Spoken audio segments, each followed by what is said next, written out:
Olá pessoal, começo mais uma vez a nossa aula agradecendo aqueles que se inscreveram no nosso canal, aqueles que estão assistindo as nossas aulas e aqueles que estão compartilhando nossas aulas com outras pessoas.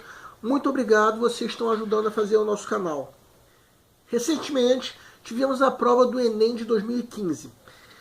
Quero lembrar a vocês que é importante que vocês escrevam para saber como vocês se saíram na prova, quais foram as dificuldades. Tudo isso é importante para que nós possamos cada vez mais aperfeiçoar o nosso canal. Também peço que vocês escrevam para dizer o que vocês estão achando do nosso canal. Elogios e até reclamações serão bem-vindas. Tudo isso é importante para que a gente saiba o que a gente pode melhorar no nosso canal. Nessa aula damos continuidade ao assunto de figuras de linguagem, ou seja, as diferentes maneiras de se expressar uma ideia usando o sentido diferente do real e provocando uma diversidade de efeitos.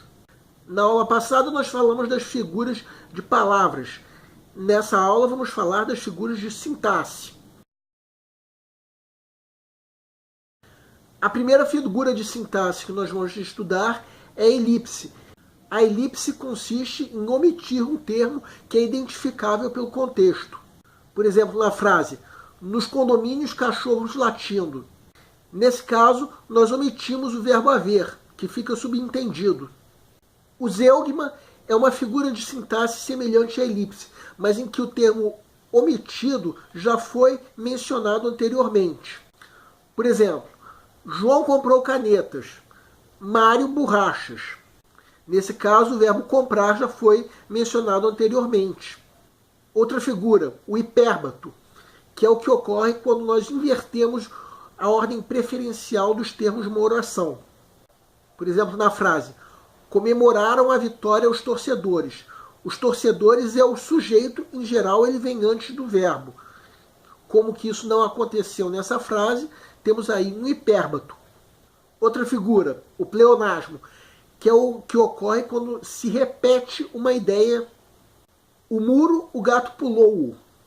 No caso, esse pronome oblíquo o é chamado de objeto direto pleonástico. Atenção, porque em alguns casos o pleonasmo é considerado vício de linguagem, como em expressões do tipo descer para baixo, subir para cima, entrar para dentro, hemorragia de sangue. Nesses casos, eu quero pedir que tomem cuidado na prova de redação, porque se for usado um pleonasmo vicioso na prova de redação, isso pode contar como desvio de linguagem, erro gramatical e, portanto, pode ser motivo para se perder ponto.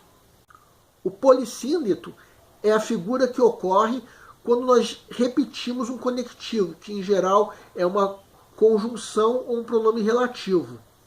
Por exemplo, o corredor andou e correu e não se cansou e conquistou uma medalha de ouro. A conjunção e é repetida, temos assim um polissíndeto. Já o assíndeto é exatamente o contrário, é quando se omite uma conjunção ou um pronome relativo que seria um conectivo. A mesma frase pode ser escrita com um assíndeto. O corredor andou, correu, não se cansou, conquistou a medalha de ouro. O anacoluto é a figura que ocorre quando se interrompe um raciocínio, levando a uma nova linha de pensamento. Exemplo, ratos no sótão. Os donos da casa estavam apavorados. Reparem que o termo em maiúsculas não tem função sintática na oração que se segue. Por sinal, pode ser confundido com pleonasmo, mas cuidado porque não é pleonasmo. Pleonasmo seria se nós disséssemos ratos no sótão. Os donos da casa estavam apavorados com eles. Nesse caso seria um pleonasmo, porque nesse caso o pronome reto eles se referiria a os ratos no sótão. A silepse ocorre quando se faz a concordância com um termo que não aparece na oração. A silepse pode ser considerada silepse de gênero, silepse de número ou silepse de pessoa. Depende de quê? Depende se a concordância com o termo ausente é feita em gênero, número ou pessoa. Exemplo de silepse de gênero. A bela Porto Alegre recebia os turistas naquele dia de inverno. A bela Porto Alegre é a bela cidade de Porto Alegre. Exemplo de silepse de número. A juventude moderna é diferente. Eles aceitam como ninguém os homossexuais. Exemplo de silepse de pessoa. Os brasileiros jogamos futebol melhor do que qualquer outro país.